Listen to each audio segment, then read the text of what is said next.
In the 19th century, missionary Adoniram Judson and his wife Anne, against the advice of nearly every Westerner in the region, sailed for Burma, now Myanmar, an island nation which was then almost completely untouched by the gospel and had a reputation for persecuting Christians. While the situation was dangerous, they had an even larger problem. Neither of them knew a word of Burmese. Today, it's simple enough to download a translator app, but at that time, there wasn't even an English to Burmese dictionary. So the Judsons set out to learn the language, spending 12 hours each day learning how to converse with the Burmese people. Anyone who's read the Judsons' story knows Adoniram's ministry was filled with incredible acts of providence. But it's safe to say that few of us, missionaries included, dream of spending years of preparation learning a new language. It can be backbreaking, monotonous, and humbling work. The prospect of that work can be even more frustrating today. Technology has dramatically changed communication since the 19th century, and even popular missions organizations describe language learning as a waste of time. So Brooks, our question today is one we talk a lot about at Missionary. We want to know, do you need to learn the language? This is such a good question. And the reason it's a good question is because you don't want to waste your time doing something that you don't have to do. And so the question of whether or not to learn a language really comes down to, well, it depends what you're going to do in missions. And so in a previous episode, we talked about the lanes of missions, training national pastors, English-speaking churches in strategic cities, majority languages, national languages of the world, and then minority languages. If you're doing lane 1 or 2, where you're training national pastors, most of the time you have seminary professors, pastors from American churches, Spanish churches, Portuguese churches. They go to places and they train over the summer and they do different things, but they don't learn the languages of the people that they're working with. They use an interpreter, and that's a viable method for that type of ministry where it's more short-term in nature. If you're an English-speaking pastor in a foreign city, obviously, if you already know the language of English, you don't have to learn another language. So I would say for those two lanes of missions, not necessary. It's helpful if English-speaking pastors in foreign countries learn the languages of the people of that country, but it's not a must because they're pastoring in English. Now, you kind of cross the Rubicon, so to speak, when you leave those two lanes and you start to get into lane 3 and lane 4 in missions, where you do need to learn at least one language if you're going to lane 3. Most often in lane 4, going to minority languages, you're going to have to learn two languages. You're going to have to learn the language of the country, the majority language, and you're going to have to learn that language of the unreached language group. And so this is, in my opinion, and I think the vast majority of missionaries overseas, this is the hardest job in missions. To be able to get truly fluent, not to get market fluent, where you can have a conversation at a coffee shop about the weather and about general events, but to be able to speak about abstract concepts, to be able to teach Romans 6, 7, and 8, to be able to handle question and answer off the cuff from a speaker of another language, that's worldview level fluency. To get to that level of fluency, that's a huge challenge. And missionaries the world over, Adoniram Judson, John G. Payton, Hudson Taylor, they all saw this. Adoniram Judson would talk about it as the key that will open the door to the gospel. He would talk about someday this door is going to open, the key is going to slide back the bolt, and the door is going to be open, and the gospel will go forth in Burma because of his language ability. But until that day, I pressed on. I got more and more time in the language. He would speak about it in those terms. Paul Schleylin's small little biography of John G. Payton and the way that they viewed language. No missionary can be of good service to the people until he is fluent in the language.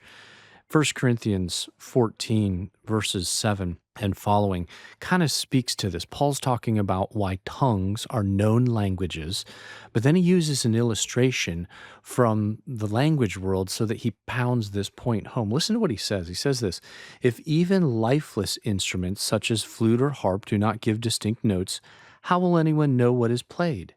And if the bugle gives an indistinct sound, who will get ready for battle? So with yourselves, if you and your tongue you utter speech that is not intelligible, how will anyone know what is said? For you will be speaking into the air. There are doubtless many different languages in the world, and none is without meaning. But if I do not know the meaning of the language, I will be a foreigner to the speaker, and the speaker a foreigner to me. And here's the kicker: if you're a foreigner to the people that you're trying to present the gospel to, the God you represent will also be a foreign God.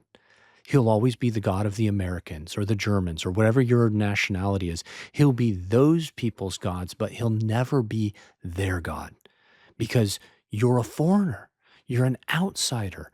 Until someone becomes fluent in a language, and remember, this is a key point. Whatever level of language you step into ministry at, that's typically the language level that you're frozen at in ministry. You have silos of knowledge when it comes to certain biblical terminology, but your general knowledge of the language does not expand as soon as you step into ministry. That's why to get truly fluent before you bring the message, Paul will talk about this in Colossians 4:4. I pray that the Lord would give me clarity so that I can declare the mystery of Christ. If Paul's asking for clarity in a language that he knows, how much more the foreign missionary who is going to languages that still have yet to hear the gospel, that still have yet to have a church among them. This need for us to go quickly, to spread the gospel as fast as possible, has really kneecapped clarity of the gospel in these languages. One of the things that really disturbs me is that there's a rise overseas in what we call syncretism, the mixture of two worldviews. You have the original worldview of the people that you're going to reach, and then you have a form of Christianity that is kind of pasted on top of their worldview.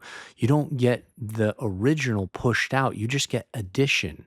And most of the time, when you get this type of syncretism, this mixing of worldviews to where people attend church on Sunday, but if their child gets sick on Monday, they go to the witch doctor. Where did this come from? Well, the missionaries went too fast. They didn't know the language and the culture of the people they were speaking to at a high level before they brought the gospel. So Christ was added on as one of many deities rather than the God who is over heaven and earth.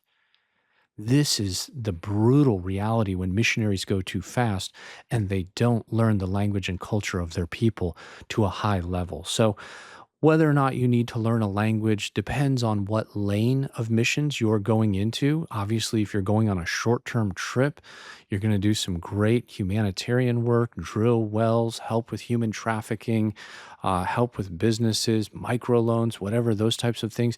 You're not going to need the language. If you're in lanes 1 and 2, not going to need the language near as much. But lane 3, you need to get well versed. You need to get to be a worldview level speaker. And then lane 4, so much more so. When we moved into Yembi, it took us about 2 years to learn their language to full fluency. And I'll never forget when I was finally truly worldview fluent and we went to some of our neighboring villages and they hadn't seen the 2 years that I had put in to learn the language.